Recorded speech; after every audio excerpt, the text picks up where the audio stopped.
Pemirsa, BMKG memperkirakan adanya cuaca ekstrim di sejumlah wilayah di Indonesia hingga 2 Januari 2023. Di tengah tingginya mobilisasi masyarakat dalam liburan Natal dan Tahun Baru, apa yang harus diwaspadai oleh kita sebagai masyarakat? Untuk membahasnya kami terhubung dengan PLTK Pusdatin dan Komunikasi Kebencanaan BNPB, Abdul Muhari. Selamat pagi Pak Aam, salam sehat Pak. Selamat pagi Mbak Eva, Mas Febrian. Baik Pak Aam, kita ketahui bahwa saat ini mobilitas masyarakat sudah mulai terjadi untuk merayakan Tahun Baru, dan di tengah potensi cuaca ekstrim seperti ini, apa yang harus diwaspadai Pak oleh masyarakat? Ya, pertama kita tidak harus menjadi takut dengan potensi cuaca ekstrim yang ada, karena ini adalah hal yang sebenarnya hal yang biasa ya, karena memang negara kita di ekuator dan curah hujan ekstrim ini biasa kita alami dalam beberapa tahun terakhir. Jadi yang penting untuk kita lakukan pertama adalah ketika kita melakukan perjalanan atau berwisata menghabiskan waktu ini, jadilah wisatawan yang bijak. Dalam artian di tempat keberangkatan, di tempat tujuan, biasakan melihat perakiraan cuaca.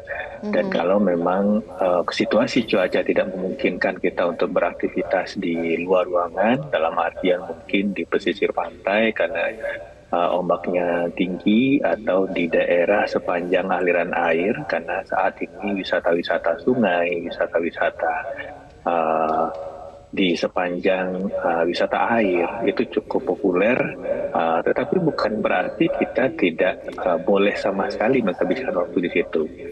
Poinnya adalah biasakan melihat perakiraan cuaca. Kemudian ketahui potensi risiko yang ada di daerah tempat kita akan berwisata. BNPB sudah memiliki aplikasi Inaris Personal yang bisa memberikan informasi kepada kita apa potensi risiko yang ada di tempat kita berada. Dan kemudian ketika kita berwisata, biasakan melihat kalau ada kondisi kedaruratan, saya harus lari kemana.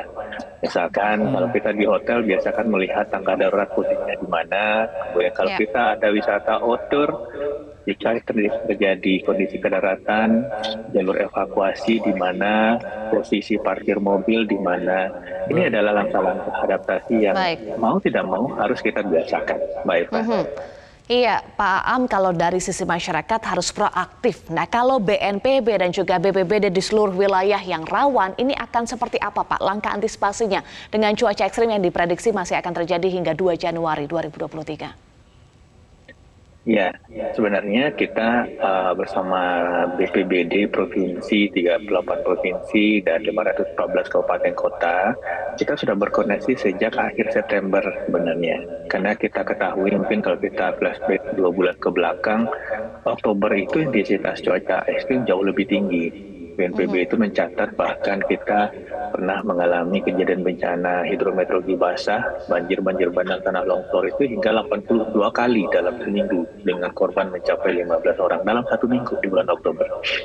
Jadi kita sudah berkoordinasi aktif dari akhir September, kita pastikan kesiapan alat, perangkat, personil di lapangan. Kemudian di 8 November kita juga sudah melakukan apel kesiapsiagaan dengan BPBD DKI, Banten, dan Jawa Barat di Menko PMK. Dan saat ini memang atensi kita karena ada penambahan perkiraan 44 juta warga kita yang akan melakukan perjalanan. Nah, ini tentu saja harus kita pastikan keamanannya. Satu hal mungkin Mbak Eva, jika nanti dalam kita menghabiskan waktu di akhir tahun ini, kalau terjadi delay penerbangan, pembatalan pelayaran, mari kita sama-sama arif menyikapinya, karena itu semata-mata pasti untuk pertimbangan keselamatan. Iya. Ya, Pak Aam, tadi Anda katakan ada 44 juta warga yang dalam perjalanan dalam rangka libur Natal dan juga Tahun Baru. Apakah BNPB sudah memetakan wilayah mana saja yang harus diwaspadai oleh masyarakat dengan adanya potensi terjadi bencana di tengah cuaca ekstrim? Ya, beberapa hari yang lalu kami sempat menyampaikan hasil pengumpulan data kami dalam 1 tahun ini. Jadi dari 1 Januari hingga 27 Desember, ada 6 provinsi yang merupakan provinsi dengan jumlah atau frekuensi kejadian bencana sepanjang tahun ini paling tinggi di Indonesia. Pertama itu Jawa Barat, kemudian Jawa Tengah, Jawa Timur, Aceh, Kalimantan Selatan, dan Sulawesi Selatan. Kita tahu hingga saat ini dari 2 minggu yang lalu Sulawesi Selatan juga mengalami bahkan mungkin kalau kita boleh sampaikan dalam tanda kutip dikepung banjir ya. Ada beberapa tempat juga yang masih belum kering hingga saat ini. Dan ini kalau misalkan kita lihat secara historis, ini harus menjadi evaluasi kita bersama. Karena kalau kita berbicara bencana hidrometeorologi basah, ini tinggi erat kaitannya dengan intervensi manusia atau kaitannya dengan daya dukung, daya tampung lingkungan. Jadi ini mungkin juga saat yang tepat untuk kita melihat bersama kondisi lingkungan kita seperti apa. Kalau kita ingin mengurangi frekuensi kejadian bencana hidrometeorologi basah ke depan, mari kita restorasi kembali, pulihkan kembali ekosistem dan lingkungan kita. Ya, terkait dengan penanganan, langkah yang sudah dilakukan salah satunya adalah modifikasi cuaca. Update-nya seperti apa Pak saat ini, karena beberapa hari lalu sudah dilakukan terutama di Jawa Barat, kemudian di Banten, dan juga di Jakarta ya Pak Aam? Ya, memang menyikapi peringatan dini cuaca atau perakiraan cuaca ekstrim dari BMKG dari menyambut Nataru dari awal sebelum Natal lalu, kita sudah rapat koordinasi lintas kementerian lembaga. Kemudian mulai tanggal 26 itu operasi TMC sudah mulai berjalan. Di tanggal 26 itu fokus memang di daerah Jawa Barat saat itu, Bogor, Sukabumi, Bekasi, kemudian Cianjur. Mulai tanggal 27 itu sudah ada satu sorti yang mencegat dalam tanda kutip ya begitu, mencegat awan di Selat Sunda untuk dijatuhkan lebih dulu awannya sebelum masuk ke arah Jawa Barat dan Jabodetabek. Kemudian berlanjut terus di 28 dan 29. Di 29 itu ada 5 sorti untuk mengurai terlebih dahulu hujan-hujan ini supaya intensitasnya kalaupun akan turun tidak setinggi yang kita perkirakan. Baik Pak Aam, ada titik lokasi wisata seperti kawasan dataran tinggi hingga pantai yang biasanya menjadi lokasi favorit bagi warga untuk menghabiskan malam pergantian tahun. Lalu bagaimana kesiapsiagaan BNPB di lokasi-lokasi wisata tersebut Pak? Untuk rekan-rekan kita, personil BPBD di daerah ini sudah siaga dan di tanggal 24 jelang Nataru kemarin, dan kita memang fokus hingga tanggal 3 Januari mendatang. Untuk kesiapsiagaan individu tentu saja kita tidak melepaskan dari kesiapan dilakukan BPBD dan aparat TNI Polri tentunya mendukung BPBD di daerah. Tetapi saya ingin menghimbau untuk kesiapsiagaan pribadi, Mas Febrian. Kalau kita sedang berada di daerah sekitar tebing atau daerah sekitar aliran sungai, kalau terjadi hujan menerus lebih dari 1 atau bahkan menerus lebih dari 2 jam dan jarak pandang kita agak terbatas, itu artinya kalau misalkan visual kita terbatas, itu intensitas hujannya sangat tinggi, hujannya rapat. Kalau ini terjadi sudah menerus lebih dari 1 jam, hindarilah lokasi-lokasi tebing curam atau daerah sekitar aliran sungai. Karena kalau kita bicara aliran sungai itu artinya debit di hulu sudah cukup tinggi. Kita hindari dulu daerah sekitar aliran sungai untuk menghindar ke tempat yang lebih tinggi, tapi jangan di sekitar tebing karena kita khawatirkan juga ada kondisi-kondisi yang memungkinkan terjadinya tanah longsor. Setelah terjadi hujan, setelah hujan berhenti, jangan langsung kembali ke lokasi sekitar aliran sungai. Karena banjir biasanya juga butuh waktu untuk sampai ke daerah tengah maupun daerah hilir. Pastikan dulu 1-2 jam tidak ada penaikan debit signifikan, baru kembali kita ke lokasi di 2 tempat rawan tersebut. Nah, Iya. Febrian.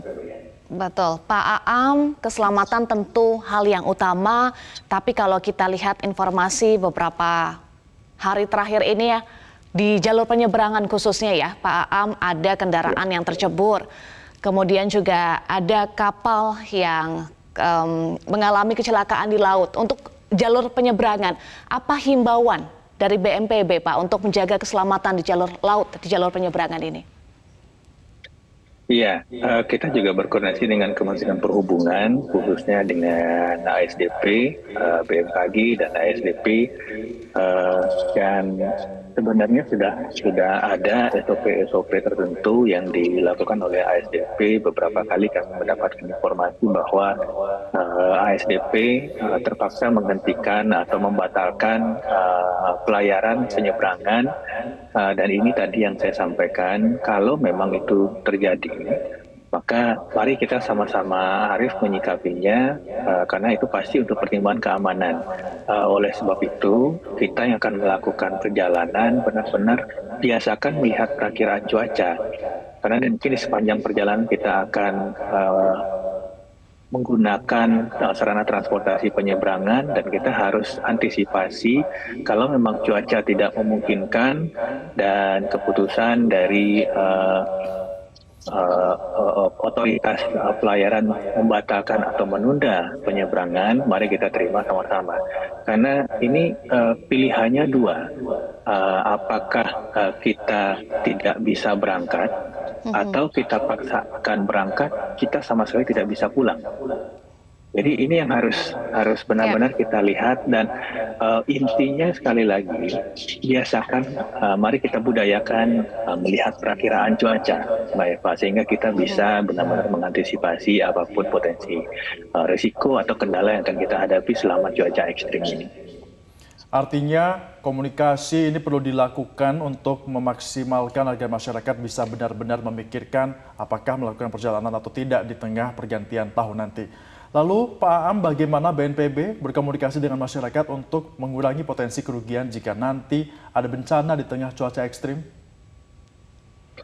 Ya, memang dalam 2 minggu ini catatan kami, kejadian bencana hidrometeorologi itu meningkat dari awal Desember dulu, cukup signifikan ya. Sekali lagi, bencana hidrometeorologi ini bisa berjalan atau terjadi secara perlahan. Kalau kita berbicara banjir dari hulu hingga ke hilir, juga bisa terjadi secara sesaat, seketika. Banjir tanah longsor di Kabupaten Goa minggu lalu itu terjadi pukul 3 dini hari. Yang tentu saja pada saat itu masyarakat mungkin sedang beristirahat atau tidak dalam kondisi siap untuk melakukan evakuasi. Kami sudah berkoordinasi dengan BPBD mengulang memperkuat kembali dan aparat TNI Polri, Babinsa, Babinkamtibmas di daerah. Mari kita galakkan lagi Siskamling, Mbak Eva, Mas Febrian. Kita namakan saja Siskamling bencana. Karena ini sangat penting supaya ada piket terus setiap malam di setiap komunitas, di setiap RT, di setiap RW yang akan menjaga atau membangunkan warga nantinya. Ketika tadi 2 kriteria yang saya sebutkan, hujan terjadi lebih dari 1 jam dan intensitas visual kita itu berkurang. Itu adalah saat yang tepat untuk kita mengevakuasi masyarakat. Dan kami menghimbau masyarakat juga ketika diminta untuk melakukan evakuasi, mari kita membiasakan untuk evakuasi mandiri dan sama-sama kita lakukan, karena untuk ini benar-benar untuk keselamatan kita bersama. Iya, keselamatan bersama itu yang utama dan perlu kesiapsiagaan bersama untuk mengantisipasi dampak dari cuaca ekstrim. Terima kasih PLT Kapus Datin dan Komunikasi Kebencanaan BNPB Abdul Muhari sudah bergabung bersama kami di Metro Pagi Prime Time. Salam sehat selalu, Pak Aam.